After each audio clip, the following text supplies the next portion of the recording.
Are you ready to win on turn 2? Or, much more likely, are you ready to lose on turn 2? Again, and all because of a 20-cent uncommon. Again, how does this keep happening? And in Standard, no less. Aren't they supposed to test for this sort of thing? Fans of last year's Leyline of Resonance Turn 2 kill, which combined pump spells with little guys that love the massive power boost, will love the return to the classics in Edge of Eternities. Hemboyic Might is a dinky little 1-mana 1/1 green might with a wild ability. When it becomes tapped, target other creature gets +X/+X until end of turn, where X is this creature's power. Wanna see the turn 2 win?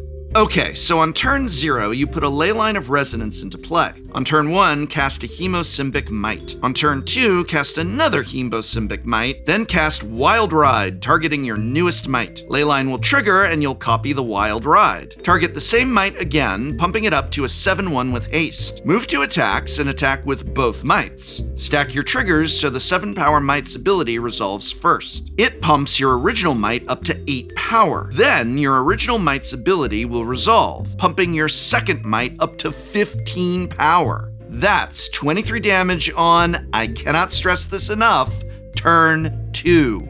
I gotta say, I'm feeling a lot of deja vu here. This is the second turn 2 win that Leyline of Resonance has enabled in the past 12 months. I feel the same about this win as I did about the one with Heartfire Hero and Callous Sellsword. This will happen sometimes, and it will be really annoying when it happens to you. But it's also an incredibly fragile kill that falls apart if your opponent has a single removal spell. So it won't happen to you that often, especially post-sideboard, when there's more cheap spot removal in play. Also, unlike last time, Leyline of Resonance is already banned in Arena Best of 1 Standard, so the format that would suffer the most from this blisteringly fast kill is safe from the oppressive force of the troublesome Leyline. So my final verdict on Hemboyic Might is that it will be annoying and could certainly play a role in some aggressive Gruul pump spell deck, but it's not going to be oppressive, nor will it even be one of the best things to do in the format, especially with Monstrous Rage banned. Still, if I had a nickel for every time Leyline of Resonance enabled a turn 2 win in Standard, I'd have 2 nickels, which isn't a lot, but it's weird that it happened twice. But let's take a look at the rest of the set. What other standout cards for Standard are there in Edge of Eternities? Standard rotation has arrived, dropping Dominaria United, Brothers War, Phyrexia All Will Be One, March of the Machines, and Aftermath from Magic's flagship constructed format. In those sets' place, Magic's first foray into the stars. In this video, I've compiled a list of the 5 most impactful cards in Standard from Edge of Eternities. Are you ready? Well then let's blast off to the stars and the very edge of Eternities. In Magic, The Gathering. Let's go.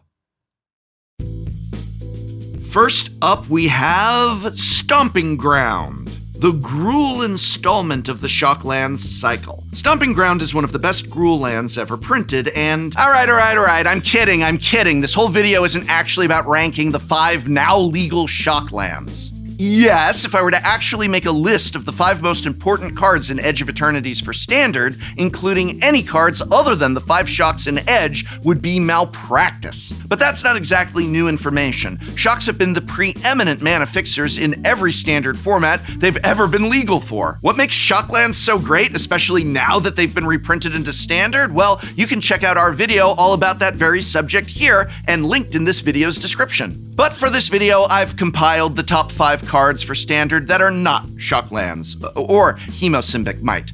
Let's begin, shall we?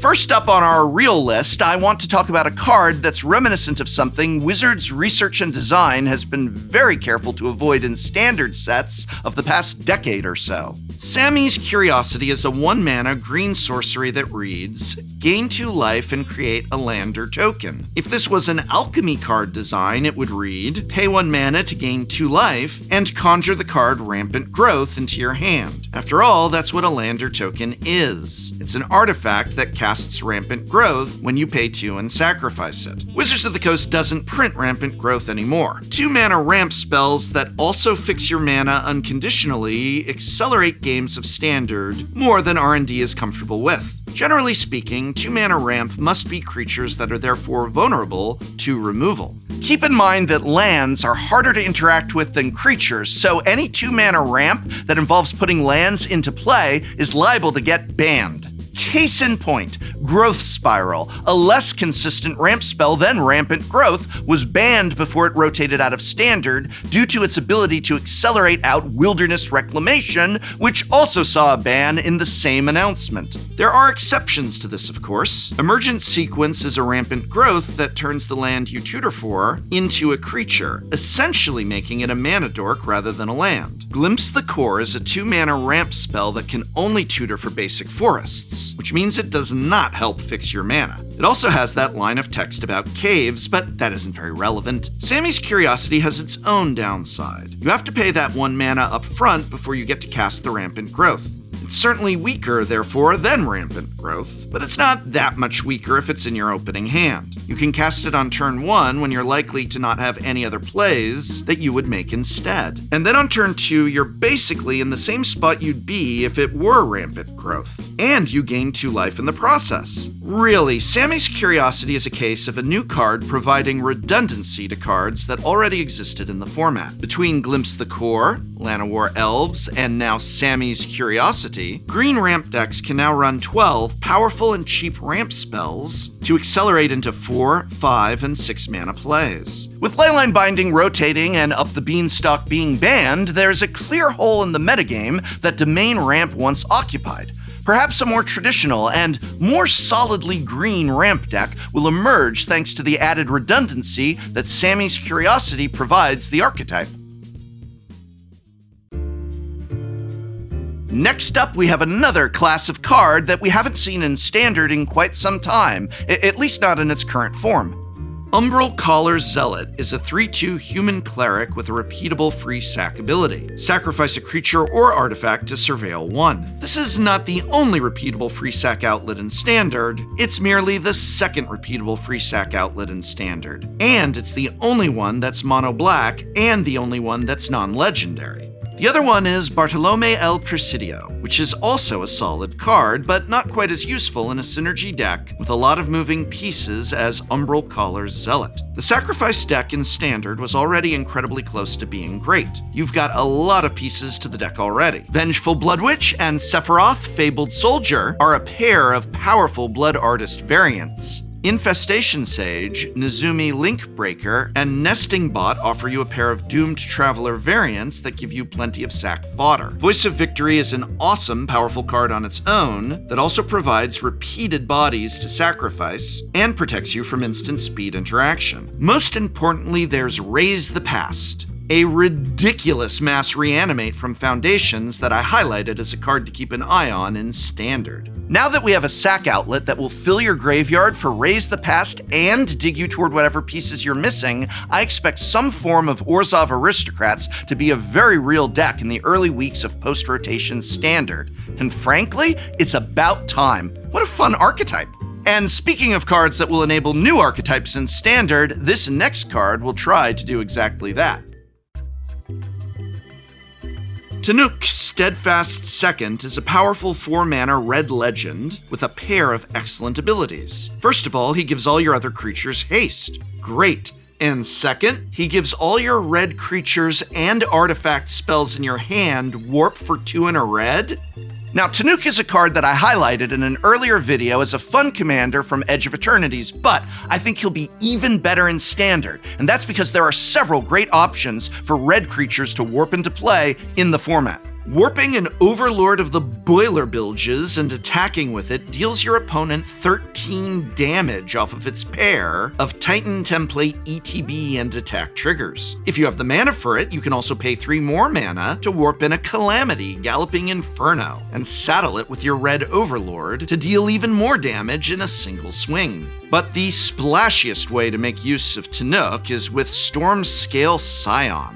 The literal embodiment of Mark Rosewater's Storm Scale Scion is a 4/4 dragon with Storm that pumps your other dragons +1/+1. When you warp out a Storm Scale Scion, that's just an alternate casting cost. That means your Storm trigger will go on the stack, making copies of your dragon for each spell you've cast that turn. With a storm count of 3, you'll have 4 7/7 dragons attacking in the air, thanks to the haste from Tanuk. And a storm count of 4 makes for 5 8/8 dragons. Of course, it might be hard to get a storm count of that quantity, even with the cost reduction that Tanuk provides. You'll just be gated on mana. That is, unless you have a fire crystal from Final Fantasy in play. Then all your red spells cost 1 less, including your red spells you're warping. Now, all of a sudden, warping Storm Scale Scion costs just 2 mana instead of 3.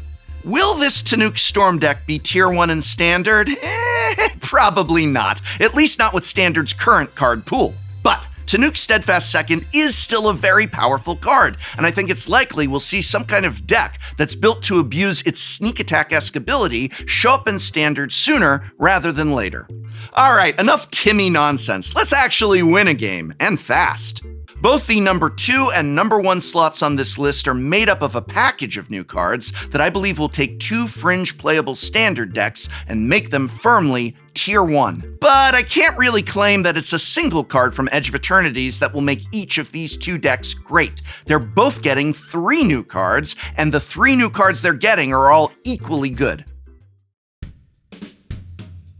Let's start with Black Aggro and its 3 newcomers: Sunset Saboteur, Timeline Color, and Archenemy's Charm. Sunset Saboteur and Timeline Color are a pair of aggressive 2-mana black creatures that are both hard to deal with and both hit your opponent hard in different ways. Sunset Saboteur is a 2-mana 4/1 with Menace and Ward. Discard a card. That's a wild stat line and ability tandem for a 2-mana card. But don't you worry, it has a minor downside. Whenever Sunset Saboteur attacks, put a +1/+1 counter on target creature an opponent controls.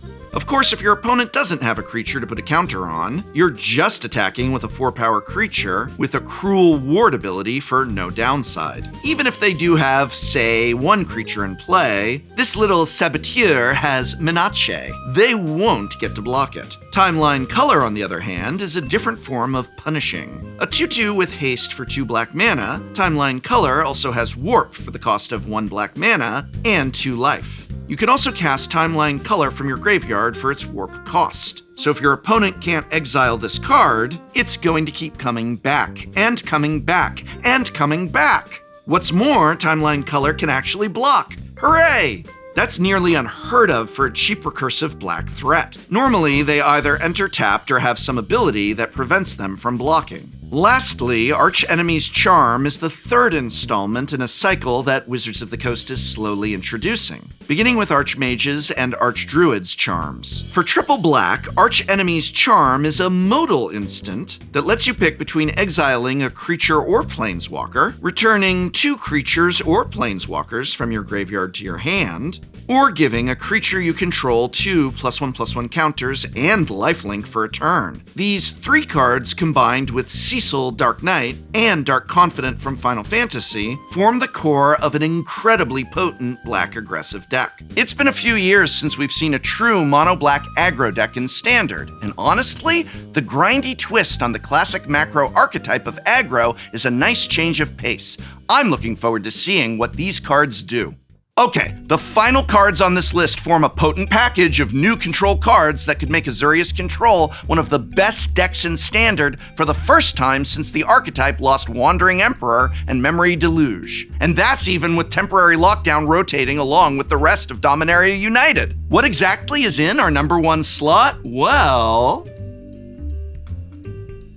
first up, we have Seam Rip, a 1-mana removal spell with the exact same text box as Portable Hole. When it enters, exile a non-land permanent with mana value 2 or less until it leaves the battlefield. The only difference? Seam Rip is an enchantment, not an artifact. That's not a huge difference, except, well, for the next card from Edge of Eternities in this package. Pinnacle Star Cage is an artifact for 1 generic and 2 white mana that reads, when this artifact enters, exile each creature and artifact with mana value 2 or less until it leaves the battlefield. Alright, friendship ended with temporary lockdown. Now Pinnacle Star Cage is my new best friend. Sure, it doesn't exile enchantments, but honestly, that might be upside. First of all, Pinnacle Star Cage leaves your seam rip untouched, addressing the classic tension Pioneer Azorius control players have long struggled with between portable hole and temporary lockdown. Second of all, your High Noons, Rest in Pieces, Authorities of the Consoles, and all your other enchantment-based hate cards remain in play even after you sweep the board with Pinnacle Star Cage. That is a huge, enormous, very big deal. Oh, and there's one more line of text I forgot to mention on Pinnacle Star Cage, one that sends it far over the top of its temporary predecessor. For 8 mana, you can put all the cards exiled by Pinnacle Star Cage into the graveyard, then make 2/2 robots for each you put into the yard this way. Then you sacrifice the Star Cage.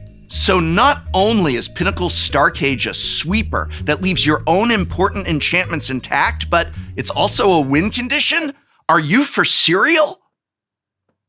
That's how they say it, right? For cereal? For cereal. Who is they? No. You could drop a for real. For cereal. There's one more card from Edge of Eternities that fills a gap that's plagued Azorius control decks in Standard for quite a while now. Consult the Star Charts. The best instant speed card draw spell in Standard since Memory Deluge was printed 4 years ago. For 2 mana, look at the top X cards of your library, where X is the number of lands you control, and put 1 into your hand. If you kick it for 2 more mana, you get to put 2 cards in your hand instead. I talked about Consult the Star Charts in my video on the best Edge of Eternities cards for non-rotating formats, and pretty much everything I said there applies here too. Instant speed card draw that's flexible, that helps you hit your land drops early and dig for your best cards late, is really very extremely valuable for an instant speed interactive deck like Azorius Control. In Standard, Consult will directly compete with Stock Up, which is the best overall card draw spell in the format by a wide margin. But as the kids say, ¿por qué no los dos? Why can't we have both? Without Hallowed Fountain among the 5 shock lands that enter the format in Edge of Eternities, Azorius mana is pretty rough in post-rotation Standard. After all, the color pair lost both its Pain land and its Fast land and gained, well, nothing? But Hallowed Fountain is coming eventually, and even before then, these 3 busted new additions to the archetype mean Azorius Control is already primed to be one of the 3 to 5 best decks in Standard. Bad mana be damned. But these are of course just our own evaluations, and now I want to hear from you. What do you think are the best new cards from Edge of Eternities for Standard? Are there any particular decks you're excited to build for the new meta? Let me know in the comments below. I hope very much this video has been of some help to you. If you'd like to learn about what makes Shocklands such great cards, or just watch me play Edge of Eternities pre-release, you can check out those videos in this video's description, or just by clicking the, I think it's an I. And remember, whether you are buying products and accessories, singles or booster packs, when it is possible and when it is reasonable to do so, try and spend that money where you spend time playing this great game. And that's at your local game store. You're supporting your Magic community when you do.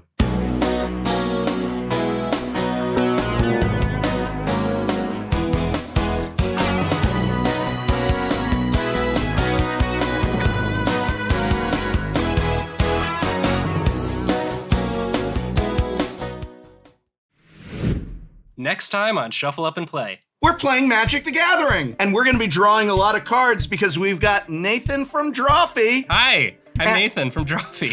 You would make a really cool Sphinx. Yeah. Yeah, I would answer your riddles. Opposition agent is gay? She is to me. No, I'm not up to date on the lore. I've been trying this whole time. I thought it was Hull Do I Creature. get them or not? Dream Trawler. Oh yeah, you're having limited flashbacks. I'm just a legitimate business person. So I'm gonna swing with Prosh at Nathan. You're gonna counter me If you because had you can't not- do it in real life. Remove your card. They're such rotund animals. What's your deck called? Do I have to say it? You named it. Warm piss.